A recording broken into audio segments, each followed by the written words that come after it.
અંકલેશ્વરના કોસમડી નજીક Apple plaza સ્થિત રાજહંસ સિનેમામાં ગતરોજ ચાલુ ફિલ્મ દરમિયાન અચાનક ભીષણ આગ ભભૂકી ઉઠી હતી.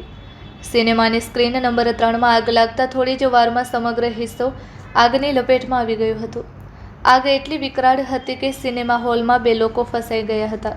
ઘટનાની જાણ થતાં રેસ્ક્યુ ઓપરેશન હાથ ધરાયું હતું અને બંનેને સલામત રીતે બહાર કાઢી લેવાયા હતા.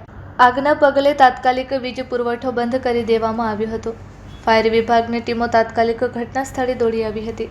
3 ફાયર ટેન્ડરની મદદથી આગ બુઝાવવાની કામગીરી શરૂ કરવામાં આવી હતી.